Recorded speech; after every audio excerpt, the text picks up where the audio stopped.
निश्चित तौर पर एक बार चुनाव आयोग ने कहा था कि आइए जांच कीजिए और कहा कि भाई हाथ मत लगाइए मशीन को। हमारी मांग है कि सुरक्षा को दृष्टिगत रखते हुए भी सुप्रीम कोर्ट चुनाव आयोग को निर्देशित करे ताकि इसकी जांच हो सके, हमारे एक्सपर्ट इसकी जांच कर सके। और जब तक इसकी जांच हम लोग नहीं कर सकते हैं तब तक किस बात की पारदर्शिता है? ये तो एक तरीके से ब्लैक बॉक्स ही हो गया है।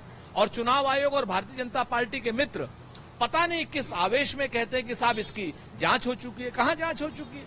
हमारा चुनाव आयोग से, भारतीय जनता पार्टी से स्पष्ट मत है कि साहब आप भी हमारी ही तरीके से लोकतंत्र को बचाने के लिए ईवीएम की पारदर्शिता को 100% सही करने के लिए सहयोग कीजिए, इंडिया गठबंधन का सहयोग कीजिए, इसकी जांच कीजिए ताकि दूध का दूध पानी का पानी हो सके और लोगों को 100% विश्वास आ सके।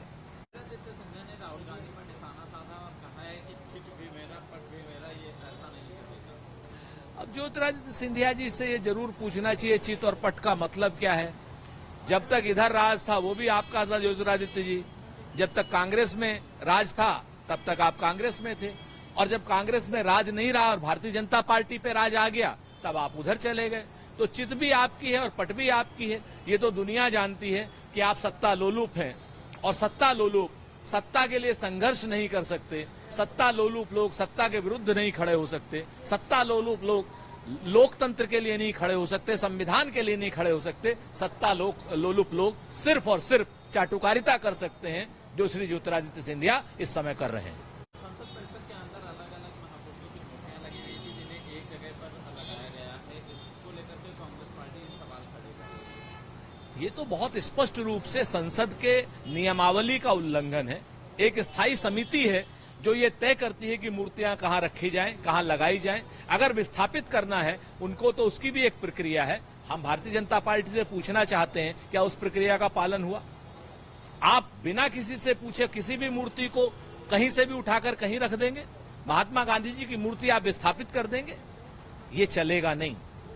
निश्चित रूप से कानून का उल्लंघन हुआ है, निश्चित रूप से कहीं ना कहीं संसदीय परंपराओं का उल्लंघन हुआ है। भारतीय जनता पार्टी को माफी मांगनी चाहिए और स्थायी समिति के साथ में मिल करके उसका निर्णय लेना चाहिए। में हुए आतंकी हमलों के बाद अमित शाह ने एक बड़ी बैठक की और जीरो टेरर प्लान पर भी चर्चा की है, उसको एग्जीक्यूट करने की भी बात करी है। भाजपा के 3 काम, भोजन, चिंतन और विश्राम।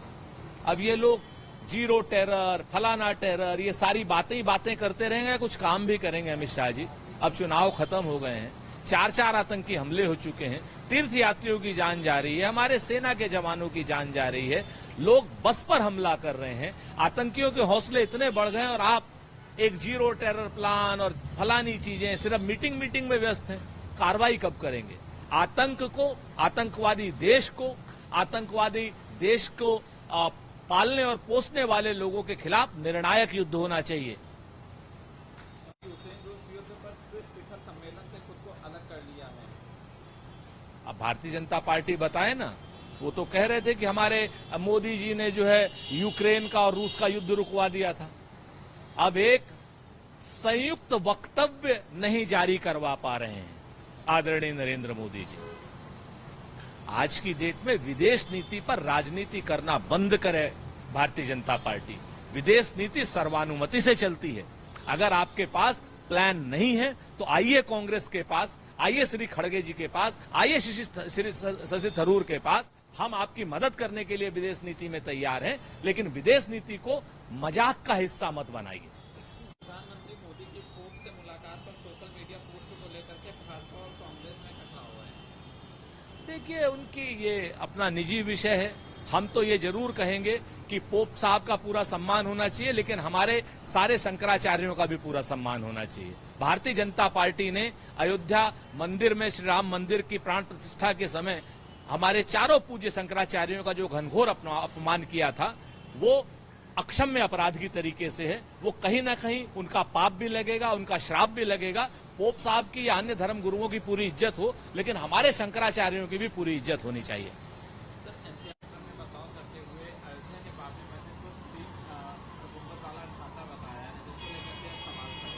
किसी भी तरीके के इतिहास को बदलने के लिए उसका एक उपक्रम होता है, कई इतिहासकार उसमें शामिल होते हैं। एनसीईआरटी को या भारतीय जनता पार्टी को स्पष्ट बताना होगा कि इस तरीके की क्या कोई किसी प्रक्रिया का पालन किया गया है। अगर इस तरीके की प्रक्रिया का कोई पालन किया गया हो तो बताएं, वरना इतिहास के साथ ये गंभीर छेड़छाड़ कतई उचित नहीं है।